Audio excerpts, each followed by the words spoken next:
Olá, vamos para mais uma lição das 50 lições que eu aprendi no livro de Gênesis. Hoje nós vamos falar sobre o capítulo 30 e a lição que ele nos traz. Este capítulo traz duas histórias principais. A primeira metade do capítulo mostra a continuação da triste narrativa da rivalidade entre Lia e Raquel.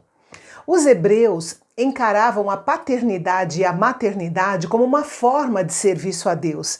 E isso se aplicava ainda mais ao caso de Jacó, porque os seus descendentes se multiplicariam como as estrelas do céu, fazendo dele o pai das 12 tribos de Israel.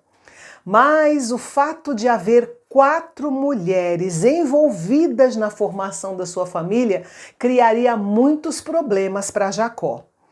Depois que Raquel viu sua irmã gerar 6 filhos e ela nenhum, resolveu dar a sua serva Bila para ser mãe em seu lugar, uma atitude permitida na lei daquela região. E então Bila deu 2 filhos para Jacó, que segundo a lei pertenciam a Raquel.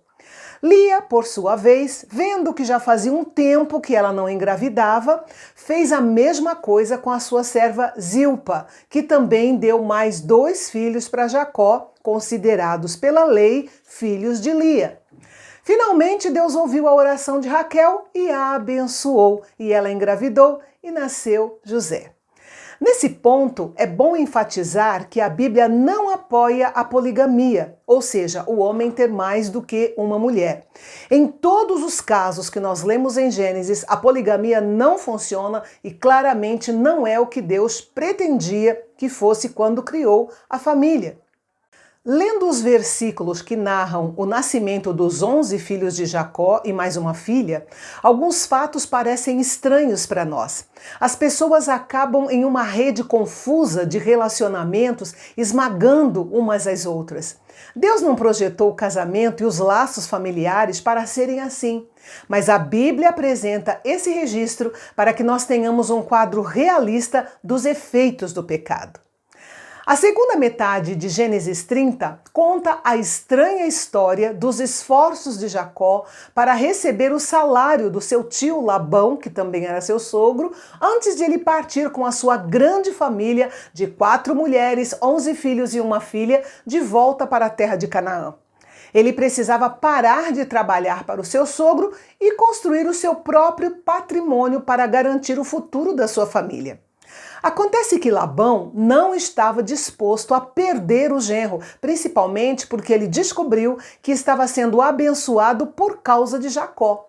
Com certeza ele sabia das bênçãos de Deus prometidas para Abraão e aos seus descendentes e queria tirar o máximo proveito dessas bênçãos.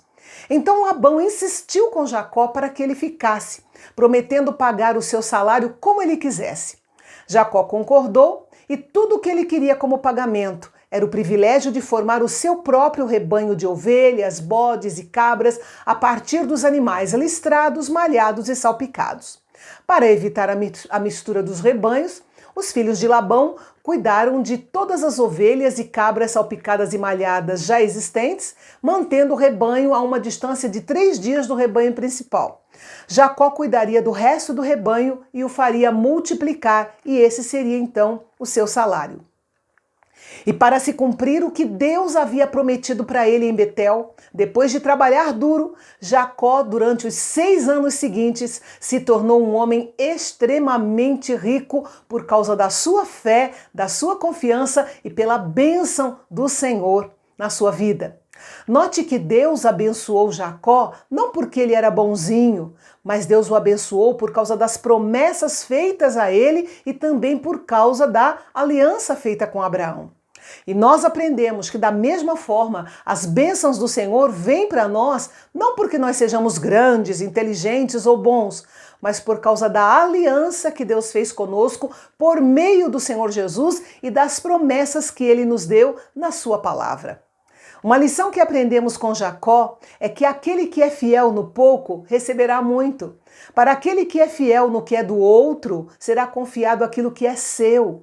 Jacó aprendeu a ser um servo justo e sincero, por isso Deus o tornou um senhor muito rico. Que o Senhor nos ajude a não colocar as riquezas como prioridade na nossa vida, que Ele nos ajude a trabalhar duro e honestamente para conquistar aquilo que nós desejamos e, acima de tudo, que o Senhor nos ajude a manter a nossa confiança nele, porque é dele que vem a bênção e a verdadeira prosperidade. Amém.